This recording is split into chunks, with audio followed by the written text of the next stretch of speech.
So today we're going to be disassembling this Grim Reaper inspired mock that I made, which I'm calling the Toe of Death. This is a voice video because this mock combines Bionicle pieces with system pieces. There's a lot of illegal building techniques going on here, but I really wanted to try and combine a lot of iconic Bionicle pieces like these Toa Metro hips with just regular Lego system pieces and regular system bricks. And so the mock's a little unstable. I'm still really happy with how it turned out aesthetically. Um, but we'll kind of break down sort of what's happening underneath some of these pieces as we go through. Let's go ahead and get his scythe out of the way. I've been trying to make, there's only so many Bionicle weapons that you can use for scythes and stuff, so I tried to combine a Toa of Light, classic Toa of Light staff piece with this Visorak piece to try and give it a different shape. And you can see this put a little bit of strain on the Technic pieces here. Just go ahead and take that apart. And the other side's fine. Looks like it's just that one side that was weakened. And the I'm really happy with the zigzag shape of the staff itself. I don't know where I got that from. I remember seeing it on a specific Bionicle mock once, but I don't remember exactly which one. But it's just a bunch of these little Technic pieces stuck together, and it's a good way to also hide these kind of annoying little red axle pieces, because you can just shove them in there. That way you can save up your black ones because they look a lot less jarring on most mocks. Occasionally I'll like to use a red one, but for contrast, but it's very rarely the case. Let's go ahead and get his cape out of the way. The cape, I think this is a Hero Factory cape. I got it in a part slot. And I could have probably just done a Metro forearm for the neck here. But that seemed too easy, so I instead went with this kind of triple jointed neck that's sort of meant to be bent forward like this. And as you can see, it kind of it moving the head, you have to be really careful with moving the head, or else it will kind of pull itself apart here at these two little ball joint pieces. Let's go ahead and take this apart.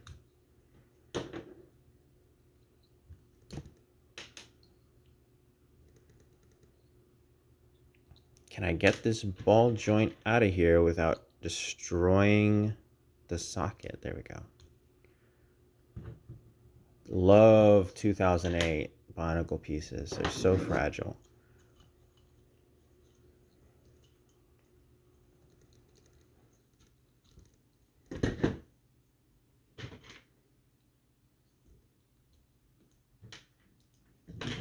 And the back piece here, this is barely held in. It just pops off. I'm sure there's a better way to connect it, but at a certain point, I think you just have to be the mock is done and just kind of put it away and stop messing with it, you know? Or maybe that's just because I get bored. This also is just here to fill out the back. I should get a part separator. Hold on.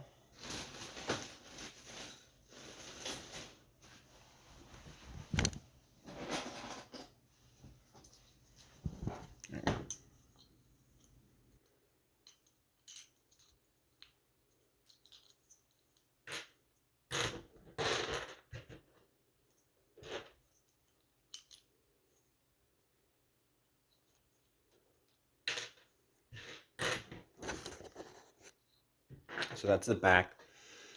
And this, let's take out the arms and legs first, just so they don't get in the way of the torso. The legs are pretty simple. Just some standard Bionicle building techniques mostly. The backwards facing legs are a little unstable. The mock became a lot taller than I thought it would be.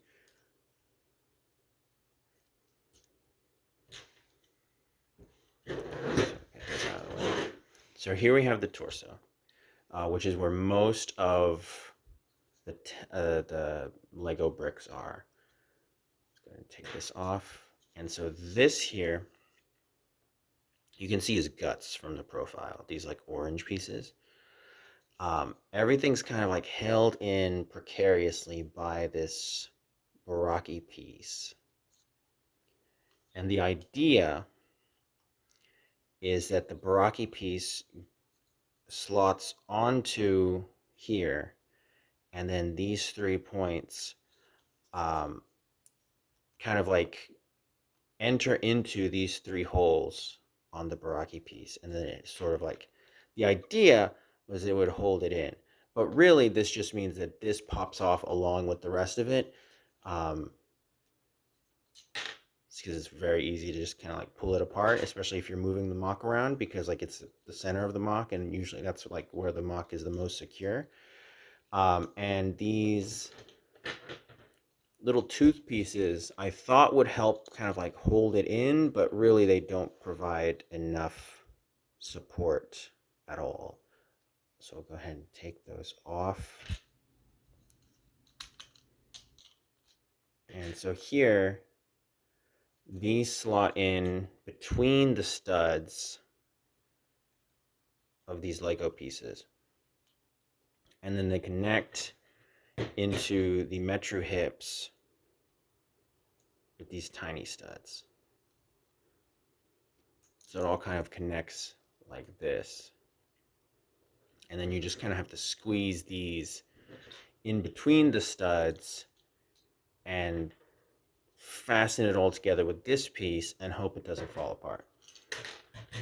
Which I had to rebuild this guy, I want to say like 5 times while posing him for photos and stuff.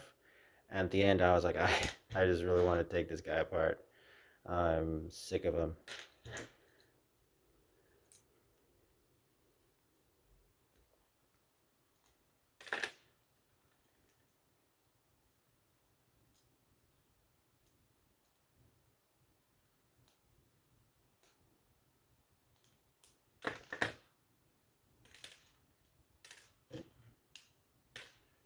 Yeah, but that's the most complicated part of the torso. The rest of it is just pretty standard bricks stacked on top of each other. A lot of these pieces came from one of the Lego Monkey Kid sets. I think the Iron Bull truck, the one with the kind of Donkey Kong-esque gimmick.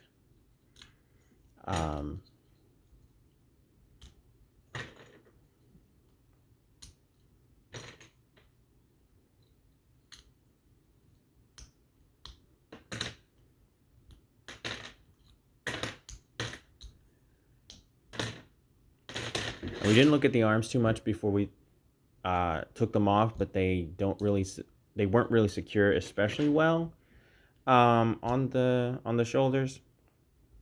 They still were a little wobbly.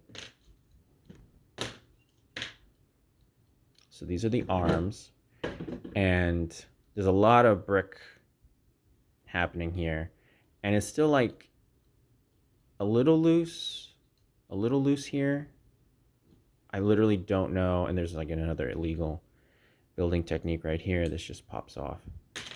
And let's get rid of the lower arm. I kind of built it around this piece, this Mystica piece. I assumed it would be more common. It's the worst feeling when you build a mock and you're like, I just need to buy a bunch of these pieces. And then you find out they were only used in like 2 sets. So this is kind of like the arm, the elbow connection, and it slots in through this Technic brick. Focus. Camera doesn't know what to do with that. It slots in through this Technic brick and is held in place by this small Technic piece on the side that's covered up by that Borak eye. So this just kind of like slots in through here.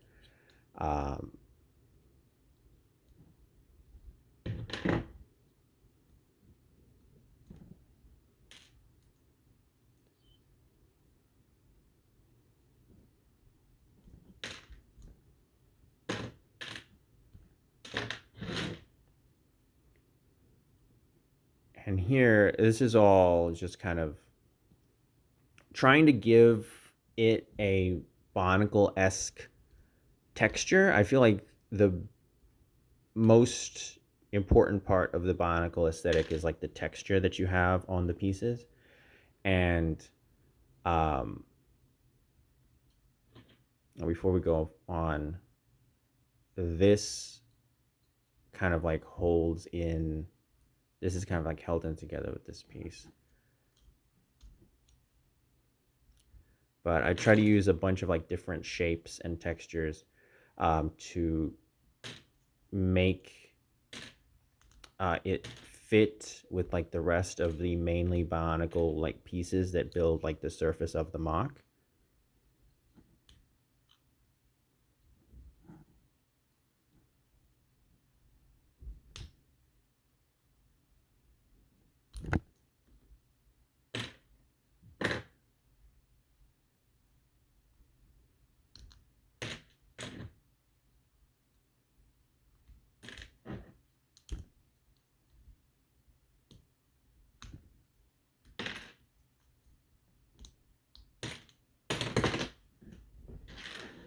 So that's the arms. And then the legs, you probably could fit, let's just test it out real quick. Friction extenders on the upper parts of the legs. Yeah. You could probably do that and it would make it even more secure. I try to avoid putting friction extenders on every single part of the mock because it feels like it's cheating. But sometimes you just have to do that, and it's easier than building like a whole piston structure into the leg. Because then you have mocks that are like way taller and more complicated than you might want them to be.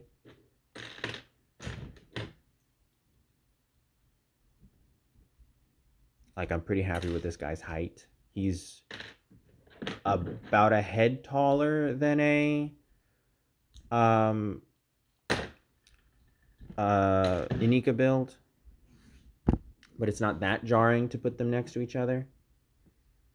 Let's actually, so here, this arrow piece goes through this small hole in the Inika armor, which kind of like holds it all together and affixes it to these Technic pieces. And then the Technic pieces go into here.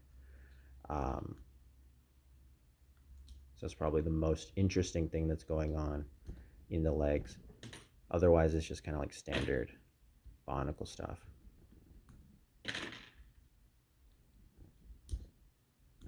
Okay, so that's the Toe of Death.